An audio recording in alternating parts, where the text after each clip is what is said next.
Welcome to Aussie Tech Roundup, recorded on the 14th of February 2021, just for our loyal Patreons. I'm your host, Jason Oakley, and this is a co-host, Will Tompkinson. Hey, Will. Hey, mate. Good to see you again. How's things? Still up a bit higher than me up there? Don't worry about that. Technical difficulties. I'll slouch. Is it better? I'm always slouching. How's things for you? Yeah, not too bad. Not too bad. Episode 2 of our special podcast. For our special people. For the special people. Can we say that? Well, we just did. I'm special. Well, I suppose with this one, we cut to the chase and jump into some news stories for everyone. Yes, sir. Australia's proposed media bargaining code has inched closer after the Senate committee examining the landmark bill recommended that it pass through federal parliament. Handing down its report on Friday, the committee recommended the Treasury Laws Amendment bill pass without any major changes. The code would force Google and Facebook to negotiate payments with news organizations with a binding final offer arbitration process to be used if agreement cannot be reached. Despite the concerns raised by various submitters and witnesses, the committee is confident that the bill will deliver on its intended outcomes, the committee said. Its provisions will provide the basis for more equitable relationship between the media and Google and Facebook, and through this help safeguard public interest journalism in Australia. Accordingly, the committee recommends that the bill be passed. In the face of stiff opposition by Google, which claimed the bill was not compatible with the nature of search engines, the committee found public interest journalism should receive special treatment.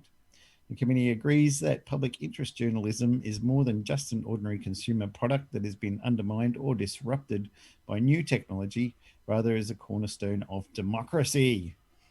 It's also noticed that there was a strong view that large multinational technology companies, in this case Google and Facebook, should not remain outside sensible regulations that protect the public interest. But the report did leave the door open to future changes, with the committee indicating that further refinement may be needed to the arbitration mechanism and other parts of the code so they work in an optimum manner. The committee has also accepted there remains a possibility that not all risks have been taken into account, or possibly any risks at all taken into account, because Google Australia is unsure what implications removing its search engine in Australia would have on its ability to continue offering other products, including Maps and Gmail. And don't forget your Google Assistant on your phone. Fitbit watches will have Google Assistant. Yep. Your Google Home Minis, if they can't search using Google. Yeah, any of your home automation. Yeah. Director of Government Affairs and Public Policy for Australia New Zealand, Lucinda Longcroft, made the statement in written responses to a Senate committee on Wednesday afternoon. ANZ Managing Director Mel Silver told the committee last month that Google would have no real choice but to stop making search available in Australia if it's forced to comply with the proposed news bargaining code in its current form. The code intends to force Facebook and Google to pay Australian news businesses for content linked to or featured on their platforms. Though widely reported as a threat to withdraw search from Australia, Google continues to play that down. The withdrawal of search from Australia isn't a threat, it's a worst-case scenario that we're working hard to avoid, Longcroft told the committee in written responses. But asked point blank if Google's threat to leave the Australian market includes other Google services such as Google Maps, Google Pay, YouTube, Gmail, etc., Longcroft could not provide a definitive response. At this stage, we are still understanding the implications of removing search on our other services, she said.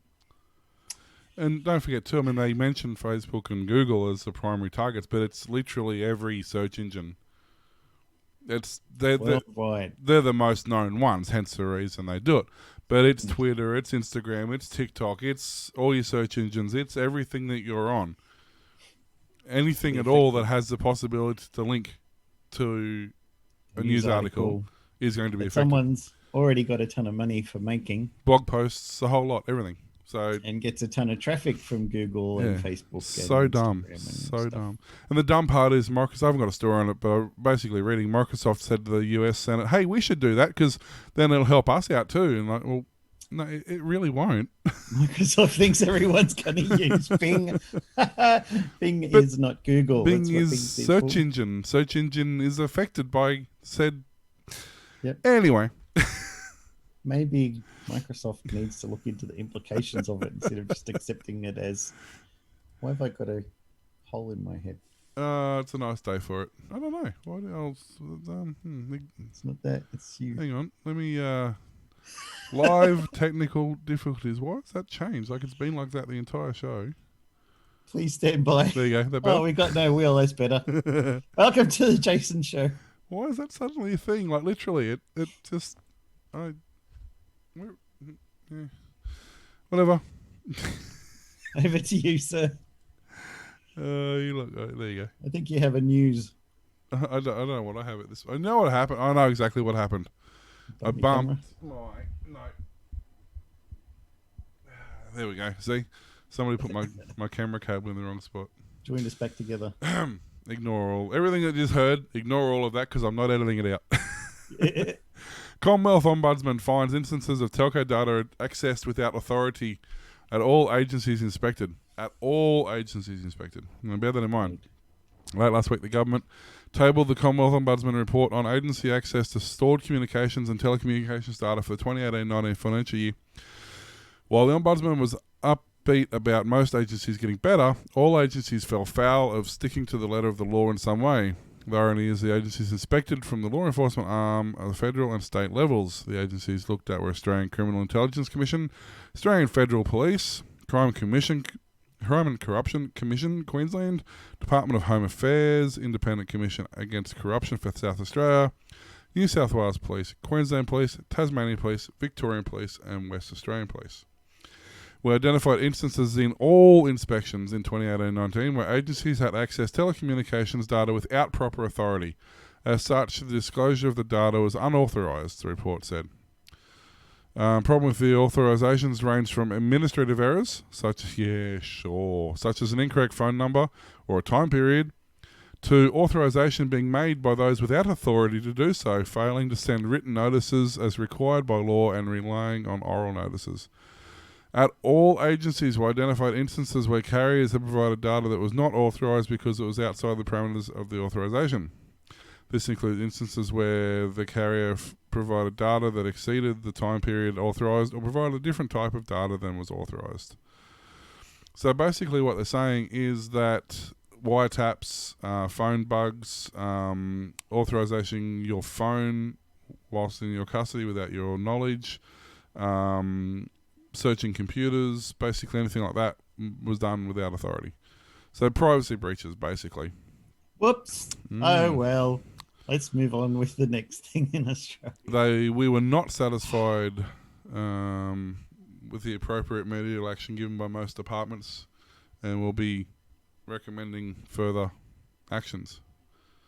So, which probably won't be taken. Won't do a thing because they've got no power. But, so those people who believe that government agencies are there to do the right thing, guess what? They're not. By their own admission, they're not. So, are strangers using your Netflix and Spotify accounts? I hope not.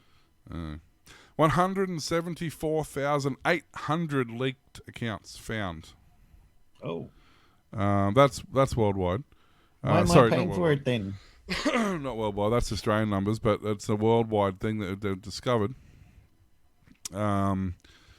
And basically what it is, it's quite a complex thing, but basically NordVPN in cooperation with some cybersecurity experts has found that stolen data records from 16 million computers worldwide. And the company notes the stolen data ended up on the dark web after computers got infected with Zeus, Pony Stealer, Redline, Raccoon, and dozens of other types of malwares built specifically for capturing login credentials saved on computers. As a result, 174,800 content streaming accounts ended up on the market. So basically, check your usage.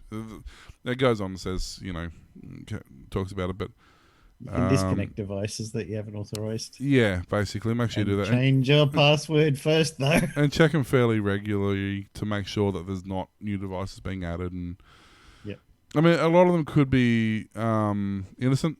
Like, for example, when we went away the other week, we hooked the TV up to a Netflix account in the hotel room so that we had Netflix. Just remember to disable it. Yeah. So basically, check your media. So that's Or you could take a Well, take the Chromecast with you and just plug it in the TV and use your own home Chromecast, put it on the network. Yeah, you can. There's all sorts of stuff you can do. But same thing if it's just remember something to take it home. Don't leave it plugged into the hotel because it's somebody else's now. Yeah, done that. On the upside, at least you can disable it, I suppose. A lack of federal government support has left Australia with a stunted video game development industry, according to National Peak Body, resulted in flagging overseas investment and an extremely small share of global market, now worth $250 billion. New research shows income generated by Australian game studios in the 2019-2020 financial year totaled $184.6 billion, or 6 cents for every dollar made by the industry globally. Ron Curry, CEO of Australia's Interactive Games and Entertainment Association, said the developers compete in a global environment and that locals were an unnecessary disadvantage. Every other developed nation in the world has government incentive packages in place for game developers everywhere except Australia. Mm-hmm. In 2016, a Senate committee recommended both refundable tax offset and direct funding for games be established, similar to the support given to other screen media. But then, since then, similar recommendations have come from Austrade and Small Business Ombudsman, but Mr. Curry said the support hasn't eventuated. We have a government that love film, they love TV, they love theatre. They just don't seem to have this cultural connection to video games. When we do get to sit with them, when we do get to speak with them, they absolutely see the economics of it.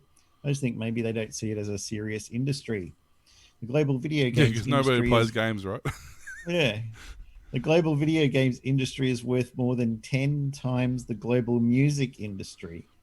Australia's game industry is made up of dozens of smaller studios concentrated primarily in Victoria. State governments do provide limited support and incentives, allowing for several acclaimed hits out of Australian studios in recent years, including the Untitled Goose Game, Florence, Hollow Knight, and Golf Story. The new research commissioned by IGEA and conducted by Premier Research found around 87% of all Australian game revenue in the last financial year came from overseas players. Revenue from Australian games was up 29% on year, but Mr. Curry projects the local industry could be worth $1 billion within 10 years if given the level of support seen in other developed countries and other screen media. Incentives would make Australia a competitive place for big international studios to set up shop, as they did in the mid-2000s when the dollar was comparatively low, and having studios of various sizes would create an ecosystem that not only kept local developers from leaving the country, but invited others in from around the world, Mr. Curry said. Yes, I mean, we don't really encourage much at all in this country. It's very, very pathetic. It really is. Just sit around, do nothing. Some of the take your money. Some of the largest industries, like we had massive solar companies, we had car companies, we've had a lot of R&D, we've had a lot of development, even things like Hills Hoist, they're not made here anymore, and Victor and all the stuff that we pioneered, they're gone. Australia just doesn't care about basically anything except themselves. Pretty much the government doesn't care about anything except themselves, so unfortunately that's just the way it is, so we'll have to deal with that. Games industry needs some of them billions of lobbying bucks. Yeah, if they were, yeah, exactly. Right, lobbying. In much the same way the porn industry lobbies. Yeah. Only that's more fun to watch. What, the lobbies? Yeah. Oh, dear.